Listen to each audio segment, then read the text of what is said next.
Here's how to create an active instead of a passive fundraising program. Before we talk about making your program a lot more active, we need to kind of define the difference between what we mean by active and passive. Passive would be like generic appeals that say like, dear donor or dear resident, that you mail out and say, well, we'll get some money from that. It would be applying for the same 3 grants every single year and hoping that they come in. It would be like hiding a donate button somewhere on your website where you have to dig through and click through multiple pages to even find the fundraising section. And of course, relying on fundraising events, saying we'll just wait until October 21st, we'll raise a bunch of money that day, and then the other 364 days, we just will kind of hope that other money trickles in. And this sounds kind of silly, but most nonprofits, over half of nonprofits do fundraising this way, and they go, oh, it's tough. I wish we had more money. I wish we had more revenue. And they're just passively moving through. It'd be the difference between doing an active diet and a passive diet. An active diet would be like,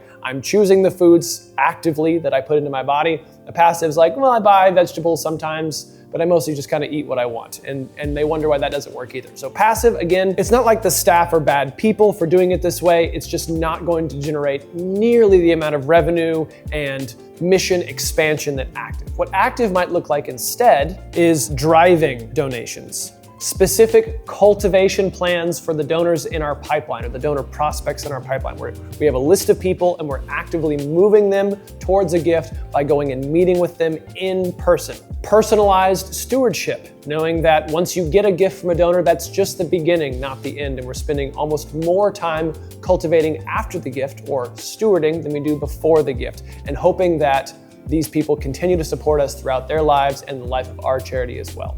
And the biggest difference, of course, is that active fundraising is relationship-based. And what we see with the revenue for organizations that are being active with their fundraising is that over time, it kind of is stock market shaped. It may have rises and falls, but for the most part, the amount of money they bring in year over year goes up and up and up and up. And over time, we're just bringing in continually more money. The program is growing like a thriving business would. With a passive, it may go up and down, but it just looks more like this. And it may not even be that predictable, but it just has this kind of straight line trajectory to it, and maybe it's sometimes good, but sometimes not. But we're not going to see nearly the total volume and nearly the growth that we would if we're not being active versus being passive. So why would anyone have a passive fundraising program, you might ask? Obviously, it's worse than an active fundraising program. Again, you're not a bad person if this is your organization. There's just a couple simple things that tend to hold people back, and if we know about them, it's much easier to overcome. The first thing that really holds people back is just staying in your comfort zone. Nothing wrong with your comfort zone, but if talking to donors is intimidating or major gifts fundraising is intimidating, it is so much easier just to pretend that it doesn't exist and rely on our fundraising events. Say, I don't really want to ask for big gifts. I'm not comfortable out in the community. I don't know who to ask. Instead of trying to find someone or work on those relationships, I'm just going to stay in my comfort zone. Again, nothing wrong with this, but it's easier to do passive fundraising than it is active, and we just kind of try to stay comfortable. The second reason is the capacity myth, is we're just too small. Our organization is too small to do fundraising properly. There's no way we could go out and ask for money. Always when we're starting with a new client or I'm working with a new organization and they say, we didn't bring in any major gifts in the month of February. And I go, okay, let's talk about how we got there. How many major gift asks did you make in the month of February? And they're like, 0. It's like, well, that's probably why you got 0 gifts, is you make 0 asks.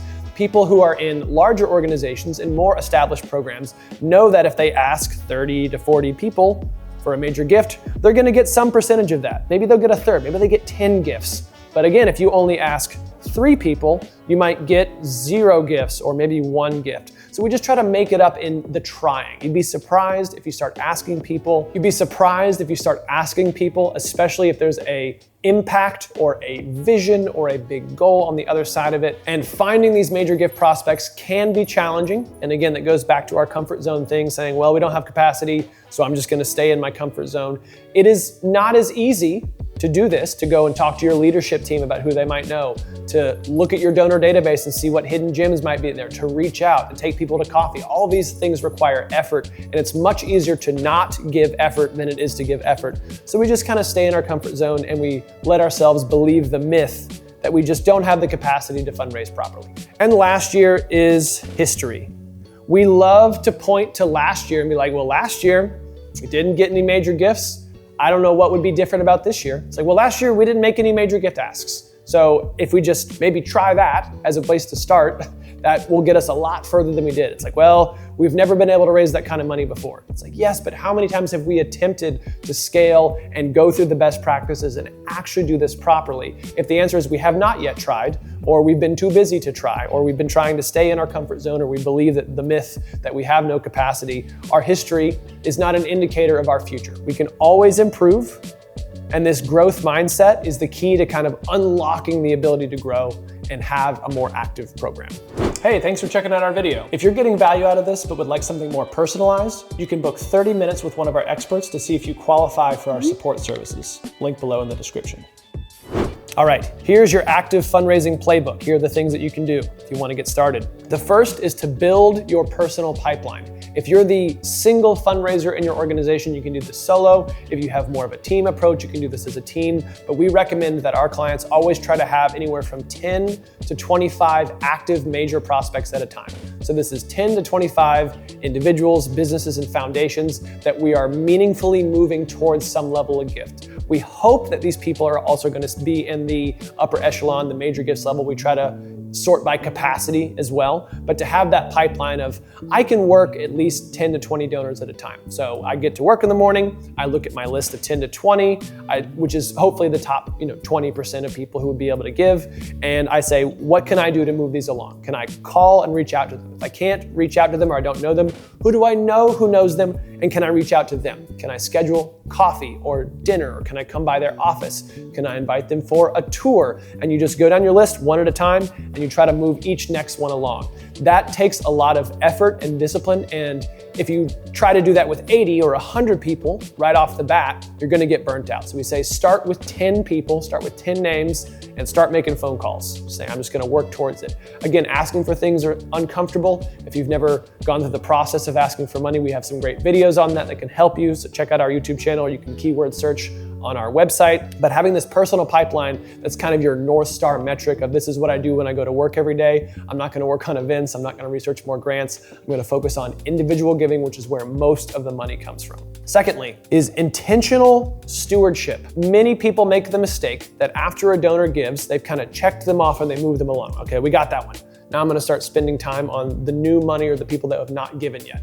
This, in theory, is not a bad idea because you're always trying to chase more money, but because it's so much more expensive when you start to attrit donors, you lose donors who gave last year but they don't give this year, it is way more meaningful, way more revenue driving to try to keep those donors. Ideally, when someone gives for the first time, we're doing everything that we know how to do and everything in our power to make sure they continue to support us. This looks like impact reports. It looks like personal thank you notes and thank you calls. It looks like inviting them to stuff. It looks like remembering their birthday or their gift anniversary, and just reaching out, not always with an ask. You don't want to reach out with your hand out, but just, hey, you gave to us this year. We're just going to keep you posted the rest of the year. We're not going to ask for anything. We don't need anything from you. We can maybe share some volunteer opportunities if that's interesting to you. But for the most part, just letting you kind of do your thing, and we're going to stay in touch the rest of the year so that when next year comes around and I ask for that gift again, you're very excited to get that because you've seen the wonderful work and progress that we've done. So very intentional stewardship. Number 3, experience-driven events. So not events that are a gala or a 5K fun run where it's very expensive and you have to have partners and sponsors and you have to get all of this stuff organized, but small, intimate gatherings, maybe tours of your campus, maybe lunch with your CEO, things that don't cost a lot of hard dollars to put on, very, very simple, and allow people to meaningfully connect with you and with others. We're trying to provide this platform of fellowship. When someone gives, they're saying, hey, what I think y'all are doing is great. I want to be a part of it. And if you can give them a platform to be part of that, having those experience-driven events, they're much more likely to stick around. Next is to activate your board and volunteers. Now, many nonprofit boards show up, they hear the report from the executive director or the CEO, and they go home. And that's kind of the extent of how they participate. If we can have active assignments in between, board standards, a board fundraising toolkit, an expectation that they both give and help connect us to others who might want to give, and having assignments that are small but measurable in between, much easier to move through and extend our reach. So many boards are so passive. Again, we got some awesome videos on this too. If you want to see how to activate your board properly, we have very, very detailed playbooks on how to do that as well. But just to say, we really need to take advantage of the people who are volunteering their time for no money with us, which tends to be our board and our volunteers. Yes, our board, if we're the executive director, is our boss, but they have a ton of pull and they can be super useful for us. We want to make sure that we're activating our board and not letting them just sit and be passive either. And lastly, make data-backed decisions. If you have a fundraising CRM, we want to make sure that we're utilizing it to find the opportunities that are closest to goal. If you have a fully operational CRM, you probably have lots of opportunities that you're not taking advantage of, and there are donors and prospects sitting in your database that are waiting or could use a phone call or an outreach from you. If you don't have a CRM, you can start small with an inexpensive one that's simple and easy to onboard. We have some recommendations for those if you need it, but having some sort of data-backed decision-making of here are the donors who've given a little bit over the last 5 years might be a great prospect for a major gift. Or here's someone who unsolicited gave us $1,000. I definitely want to call that person and say, hey, thanks so much for your gift. What kind of impact did you hope that gift was going to have? So there's all these hidden opportunities that you have in your CRM if you do have a CRM, that if you're sitting passively, that data is just sitting there atrophying in your database, as opposed to actively sitting in your CRM and using it as a way to inform your decision making. I'd like to leave you with 3 key takeaways that you can kind of implement right away if this is something you're looking to implement. Number 1 is to spend the time you already have wisely. Choosing an active fundraising program doesn't mean, oh, I'm just gonna necessarily put more time into fundraising. I'm just gonna work an additional 15 hours a week. Maybe that's one version of doing this, but probably not practical, and you're probably already maxing out the amount of time total that you can spend with your organization. So it's to look at the hours that you have for fundraising. If it's 10, if it's 5, if it's 1 hour a week, how am I gonna spend that 1 hour a week? I'm gonna focus on major gifts, I'm gonna focus on outreach, I'm gonna focus on meeting people in person, and I'm going to try to leave behind things like events, appeals, and grants if I don't have time to do that. Those things are all fine ways to raise money if I have 40 hours a week to spend on it. But if that's not 10 to 20% and I'm spending the other 80% of my time on major gifts, it's just not time well spent. You're at work anyways, you're already doing the work, you may as well spend that very limited time that you have fundraising on the things that move the needle the most and are much more active. Number 2, relationships equal revenue. You're gonna raise way more money outside of the office going and talking to people than you are sitting behind your desk. So if you're sitting behind your desk saying, how can I maximize my day? How can I raise as much money as possible sitting here in my office? The answer is you're already in the wrong place. You need to be going and talking to people. If you don't have anyone to go to talk to, that's a great place to start, is to get on the phone and try to set up in-person meetings with prospective donors. You can talk to your board members and see if they have people they could connect you to. You can sit down with your leadership. We, again, have a whole video on that.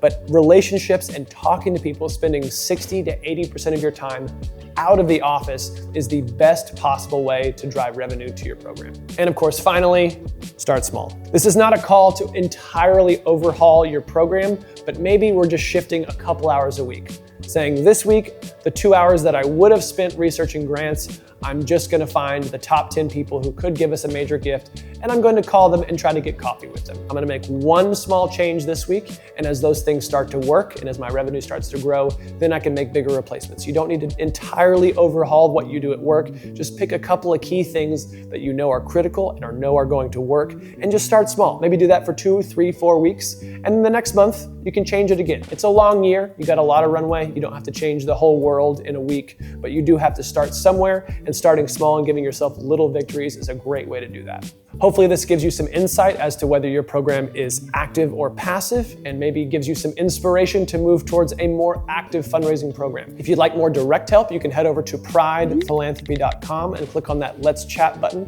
Allows you to connect with one of our team members directly to see if we can implement this program for you. Right now, we're trying to build the largest fundraising education library on the internet, all for free. So if you would help us out with that and subscribe, it would mean the world. Thank you so much for watching, and we will see you in the next video.